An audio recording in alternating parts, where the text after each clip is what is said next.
क्षेत्रवाद आज का हमारा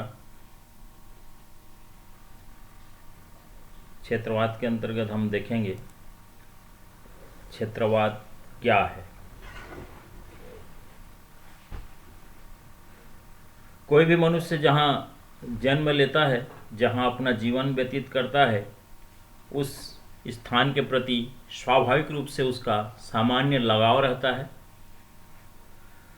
ऐसी स्थिति में उसके द्वारा अपने क्षेत्र विशेष को आर्थिक, सामाजिक, सांस्कृतिक एवं राजनीतिक दृष्टि से सशक्त और उन्नत बनाना विकास की प्रक्रिया का एक स्वाभाविक और अभिन्न अंग हो सकता है। जब यह भावना एवं लगाव अपने क्षेत्र विशेष में सिमटकर अत्यंत संकीर्ण रूप धारण कर लेती है, तब क्षेत्रवाद की समस्या उत्पन्न होती है। क्षेत्रवाद की हम अवधारणा का यहाँ पे अध्ययन करेंगे। क्षेत्रवाद एक विचारधारा है जिसका संबंध ऐसे क्षेत्र से होता है जो धार्मिक, आर्थिक, सामाजिक या सांस्कृतिक कारणों से अपने पृथक अस्तित्व के लिए जागृत होता है या प्रारंभ होता है। ऐसे क्षेत्र की पृथकता को बनाए रखने के लिए वह प्रयासरत रहता है। इसमें राजनीतिक, प्रशासनिक, सांस्कृतिक और भाषाई आधार पर क्षेत्रों का विभाजन से संबंधित मुद्दों को शामिल किया जा सकता है। जब क्षेत्रवाद की विचारधारा को किसी क्षेत्र विशेष के विकास से जोड़कर देखा जाता है, तो यही धारणा नकारात्मक बन जाती है। इसके बाद हम देखेंगे क्षेत्रवाद किन कारणों से प्रारंभ होता है या क्षेत्रवाद का प्रादुर्भाव के क्या कारण हैं। प्रमुख रूप से हम देखेंगे भाषा के आधार पर क्षेत्रवाद पनपता है। सबसे पहला, हमारा जो देश है विभिन्न भाषाओं का समूह है। भाषाई आधार पर लोगों को एकीकृत करना या फिर किसी क्षेत्र का गठन करना क्षेत्रवाद को बढ़ावा देने वाले कारणों में से एक है। भाषाई विवाद स्वतंत्रता से पूर्व भी प्रमुख राजनीतिक मुद्दा बना रहा है। भाषा के आधार पर हम देखेंगे वर्ष 1920 में कांग्रेस पार्टी द्वारा भाषाई आधार पर राज्यों के गठन की मांग की गई थी। इसके बाद 1927 पंडित नेहरू रिपोर्ट में भी इस मांग को लेकर दोहराया गया। उसकी पुनरावृत्ति की गई कि राज्यों के आधार पर या राज्यों का जो गठन का आधार है वो भाषा के आधार पर किया जाना चाहिए। स्वतंत्रता प्राप्ति के पश्चात सबसे विवादित विषय या विवाद का जो प्रमुख विषय रहा है उनमें भाषाई आधार पर राज्यों का पुनर्गठन। इस विवाद को समाप्त करने के लिए वर्ष 1948 में धर आयोग का गठन, इसके बाद जेवीपी समिति भाषाई आधार पर राज्यों की पुनर्गठन की उन्होंने भी सिफारिश की है। इसी क्रम में हम देखेंगे 1 अक्टूबर 1953 भाषाई आधार पर पहले राज्य के रूप में आंध्र प्रदेश का गठन किया गया है। भाषाई आधार पर राज्यों की मांग को पूरा करने के लिए वर्ष 1956 में राज्य पुनर्गठन आयोग की स्थापना की गई है। इसके बाद अन्य क्षेत्रों में भी भाषाई आधार पर अलग राज्यों के गठन की मांग उठने लगी तथा आंदोलन भी विभिन्न रूप में प्रारंभ हुआ और इन्हीं आंदोलनों के चलते 1960 में महाराष्ट्र को 2 भागों में बांट दिया गया। 1966 में पंजाब का विभाजन भी 2 हिस्सों में कर दिया गया। इस प्रकार भाषाई आधार पर राज्यों के पुनर्गठन ने क्षेत्रवाद को उत्पन्न करने तथा इसे विकसित करने में महत्वपूर्ण भूमिका निभाई है। दूसरा हमारा है धर्म के आधार पर। धर्म के आधार पर क्षेत्रवाद कैसे विकसित हुआ है। धर्म को क्षेत्रवाद के प्रमुख कारणों में से एक माना जाता है या क्षेत्रवाद को विकसित करने में धर्म की अहम भूमिका रही है। विभिन्न राजनीतिक पार्टियां, चाहे वो क्षेत्रीय पार्टी हो, राष्ट्रीय पार्टी हो, उनके द्वारा धर्म का राजनीतिकरण करके लोगों से क्षेत्रीय विकास के वादे किए जाते हैं, जो कि देश की क्षेत्रीय अखंडता एवं संप्रभुता के लिए बहुत ही हानिकारक है। धर्म के आधार पर क्षेत्रवाद को बढ़ावा देना लोगों के उन धार्मिक विश्वासों एवं मान्यताओं के साथ खिलवाड़ करना है जो संविधान द्वारा उन्हें मूल अधिकारों के रूप में प्रदान किए गए हैं। आर्थिक असंतुलन के आधार पर इसके अंतर्गत हम देखेंगे असमान आर्थिक विकास क्षेत्रीय असमानताओं को बढ़ावा देने में सहायक होती हैं, जो क्षेत्रवाद को भी साथ ही साथ प्रोत्साहित करती हैं। हमारे देश में कई राज्यों के अंदर भी हम आर्थिक असंतुलन की स्थिति को देखते हैं। एक ही राज्य के दो क्षेत्रों में संसाधन के वितरण में अंतर पाया जाता है, जो राज्यों की सीमा के अंदर ही असंतोष को जन्म देती है और इससे क्षेत्रवाद जैसी गंभीर समस्या उत्पन्न होती है। आर्थिक असंतुलन एक राज्य के भीतर ही नहीं बल्कि दो या दो से अधिक राज्यों के बीच भी है।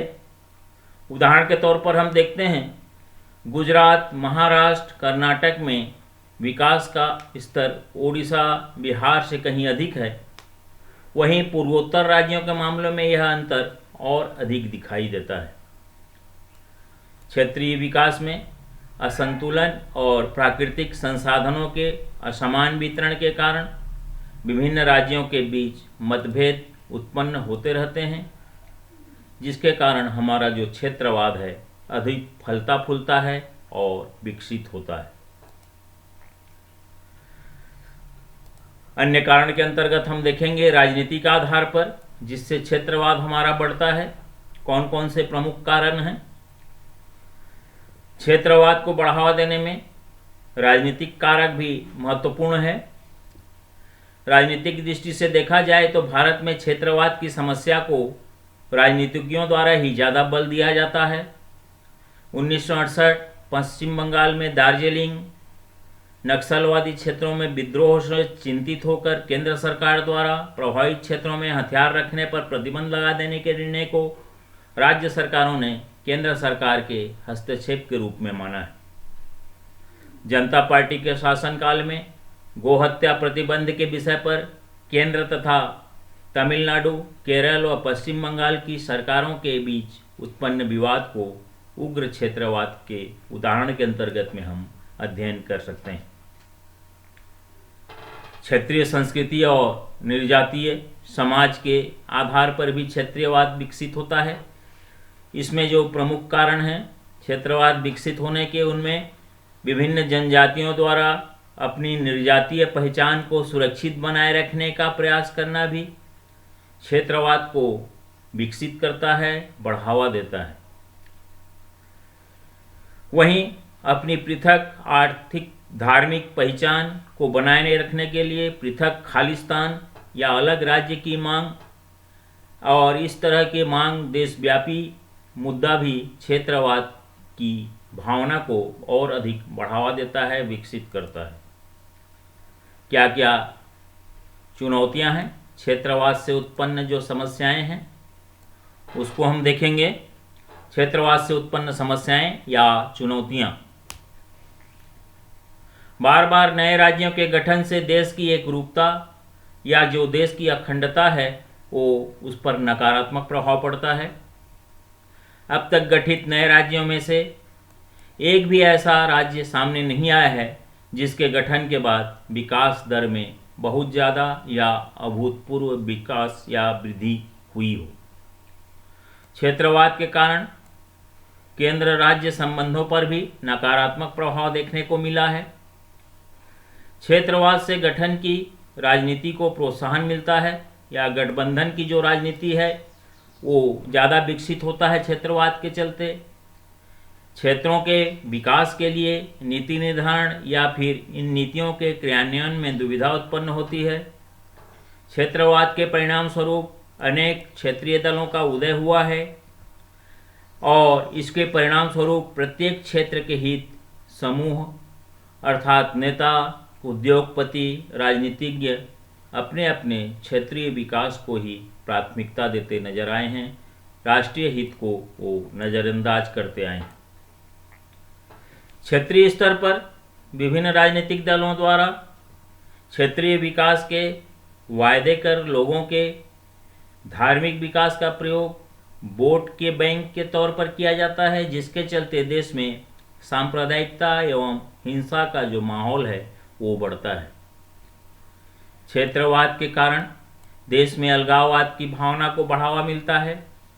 समय समय पर हम इसके कुछ उदाहरण भी देखने को हमको मिलता है, जैसे असम में अल्फा गुट का गठन, मिजोरम का हम देखें तो इसमें मिजो नेशनल फ्रंट और उसकी गतिविधियां क्षेत्रवाद एवं अलगाववाद की भावना से प्रेरित हैं। क्षेत्रवाद को हम कैसे समाप्त कर सकते हैं, इसका समाधान क्या है? शिक्षा के माध्यम से। शिक्षा जो है क्षेत्रवाद को समाप्त करने में अहम भूमिका निभाता है। इसके अंतर्गत हम देखेंगे कि शिक्षा के माध्यम से एक राष्ट्रव्यापी दृष्टिकोण का विकास करके लोगों एवं आने वाली पीढ़ियों में क्षेत्रवाद से होने वाले जो दुष्प्रभाव हैं उनकी जानकारी देना चाहिए। उन दुष्प्रभावों के प्रति जागरूकता का विकास हम कर सकते हैं। राज्यों को मिलकर एक दूसरे के विकास में भागीदारी के रूप में साथ आना होगा। उदाहरण के तौर पर जिस प्रकार पंजाब, हरियाणा और वहाँ के जो थर्मल पावर स्टेशनों को बिजली निर्माण के लिए जरूरी कोयले की आपूर्ति झारखंड और उड़ीसा के द्वारा होती है। राज्यों की समस्या एवं ज़रूरतों को समझने के लिए नीति आयोग को और बेहतर तरीके से काम करने की आवश्यकता है। अनुच्छेद 263 और इसमें वर्णित अंतर्राज्यीय परिषद, जिसका गठन राज्यों के मध्य उत्पन्न विवादों के समाधान हेतु एक परामर्शकारी संस्था के तौर पर किया गया है। इनके द्वारा दिए गए सुझावों और उन सुझावों पर राज्य सरकारों को विशेष रूप से ध्यान देने और अमल करने की आवश्यकता है। सभी क्षेत्रों का समान विकास किया जाना चाहिए। देश के भीतर किसी प्रकार का विकास में भेदभाव नहीं किया जाना चाहिए, ताकि कोई भी राज्य स्वयं को विकास प्रक्रिया से अलग थलग महसूस न करे। संविधान में वर्णित क्षेत्रीय परिषदें, जो कि संवैधानिक निकाय भी हैं, इनका गठन देश के प्रत्येक हिस्से में राजनीतिक समन्वय स्थापित करने, विभाजन के बाद के प्रभावों को दूर करने एवं क्षेत्रवाद, भाषावाद को रोकने के उद्देश्य से किया गया था, ताकि देश के समग्र विकास के साथ ही साथ इसकी एकता एवं अखंडता को बनाए रखने हेतु ये परिषद अपने सुझाव समय समय पर प्रस्तुत कर सकें। इन परिषदों के द्वारा दिए गए सुझावों पर त्वरित या तुरंत उसमें या अक्षरशः अमल करने की आवश्यकता है, पालन करने की आवश्यकता है। केंद्र सरकार द्वारा प्राकृतिक एवं खनिज संसाधनों का बंटवारा राज्यों की ज़रूरतों को ध्यान में रखते हुए किया जाना चाहिए। केंद्र सरकार की वे सभी योजनाएं जो आर्थिक एवं सामाजिक रूप से पिछड़े क्षेत्रों पर केंद्रित हैं, उनका क्रियान्वयन एवं उनकी निगरानी, देखरेख सही ढंग से की जानी चाहिए, होनी चाहिए।